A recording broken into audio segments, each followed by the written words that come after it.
Hello folks, and welcome back to Whiskey Wars. My name is Sean, and tonight we'll be reviewing E.H. Taylor Single Barrel. Let's get into it.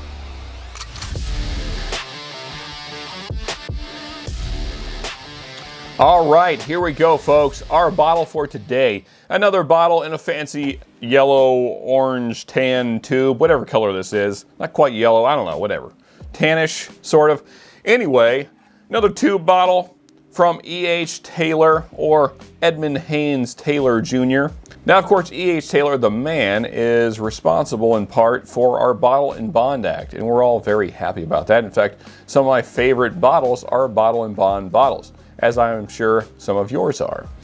And so he really pushed for that because he thought that they needed to have standards to maintain the quality of the bourbon whiskey that they were putting out. So we're all thankful for that. So thank you, Colonel E.H. Taylor.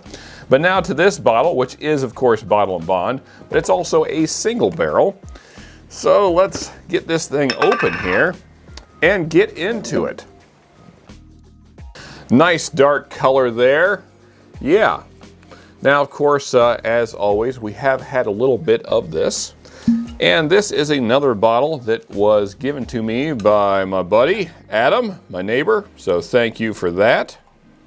So as many of you know, this is not quite the bottom of the barrel as far as E.H. Taylor line goes. This is kind of the next step up. Of course, Small Batch being the first in the line.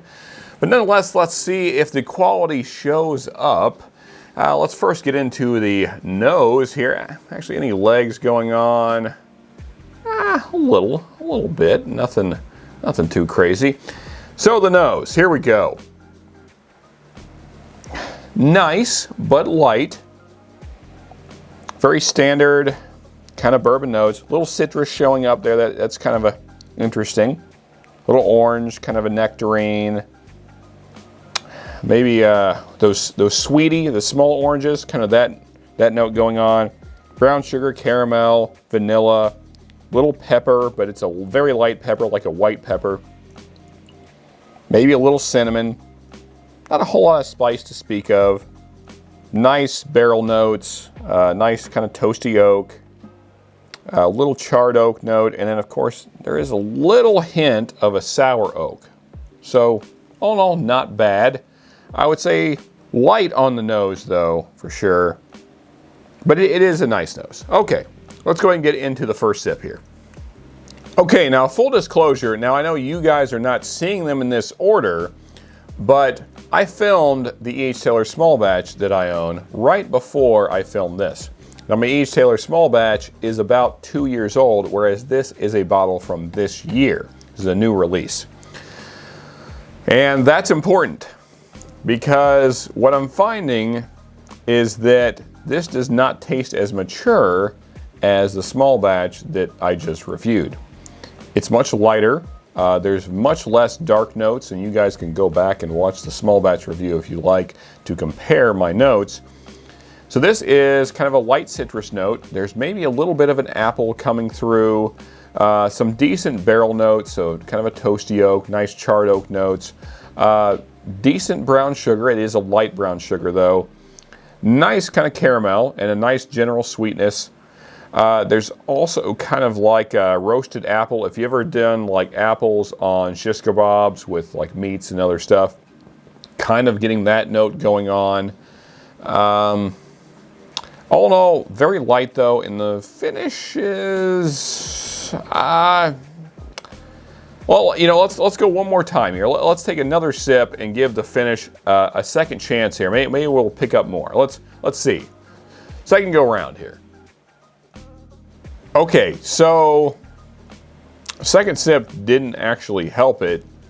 The finish it's not great, and it's short.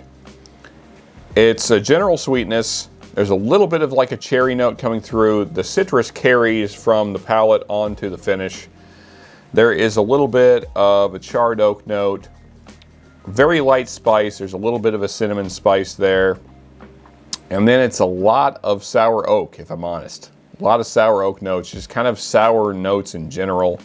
The citrus gets less pleasant as it finishes. All in all, this is kind of disappointing because this is at least $20 to $30 more than the small batch.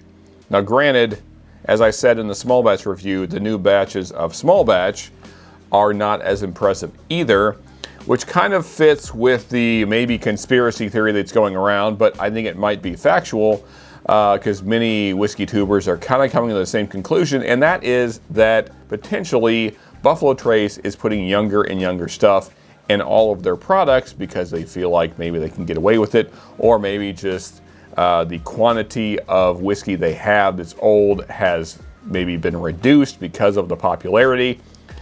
Whatever the case, whatever the reason is, it seems like we're getting a younger product kind of across the board, and that is even coming onto the E.H. Taylor line, like all Buffalo Trace stuff. Now, all that said, you could go to the distillery if you live nearby, and you could sit in a chair for several hours early in the morning and wait in line and hope that you're there the day that this is released. Now, granted, there's some ways to kind of figure it out what's released that day, but nonetheless, even if you get lucky and this is being released that day and you happen to get a bottle at SRP, MSRP, retail, whatever the case, even though stuff at Buffalo Trace is technically marked up from retail because it's not really retail at Buffalo Trace, which is a whole other conversation, but nonetheless. So let's say you get a good deal on this. Let's say you get it at $65.70. We'll give 2 ratings here just for the fun of it. So $65.70 rating. Is it good for that? No, not really. When I think about the other products I could have instead of this at that price range, which there's a lot of them, Maker's 46 cask, Old Forester 1910 and 20, Jack Daniel's barrel proof. Let's see here, what else? The Starlight picks, Russell's single barrel, Smoke Wagon, uncut, unfiltered. There's a lot. Woodford Double Oak, actually, I would take over this. Any of the Larceny barrel proofs or Elijah Craig's for sure. Like not even close. So there's probably dozens of bottles I would take over this, even at $70. Unless you're new to bourbon, and this is, I want to be clear, I'm not trying to crap on people that are new to bourbon. We all start somewhere. And I get that you may not like high proof right away. That's fine. Maybe you never like high proof. So maybe this will appeal to you if you're new to bourbon and your palate isn't quite ready for barrel proofs. I can see that. But still, is it exceptional even in that regard?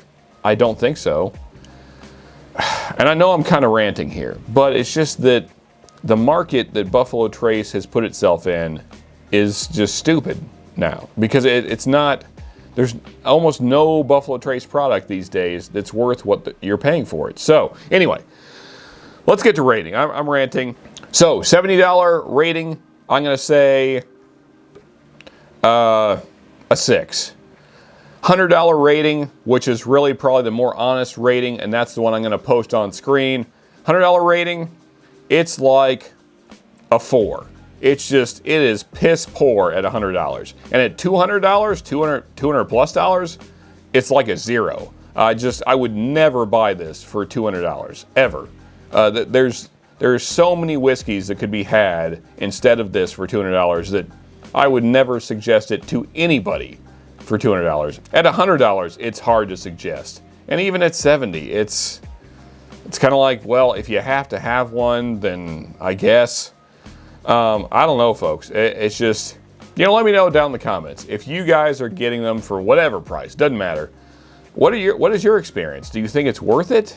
Because I don't. I don't think it's worth it. I really don't. I think what Buffalo Trace is putting out these days is not that great of a product. I don't think it is. Anyway, I could rant all day about this. We could have long conversations about it. We're going to cut it off right there. Folks, if this has been helpful to you, I'm just one guy's opinion. Let me know down in the comments what you guys think. If you think it's phenomenal, let's hear it. Tell me why it is. Hit the like button. Either way, if you hated it, loved it, that way more people can see it and they can either say how great it is or they can say how much they hate it, and we'll have a fun conversation down in the comments. Also, here is more reviews of other whiskeys that I've reviewed. So, you can go watch those and maybe we agree on things there. Or maybe you already agree. Who knows? And here's the subscribe button. So do all of those things. Check out all the things. And until next time, folks, just remember, you can never have too much good whiskey.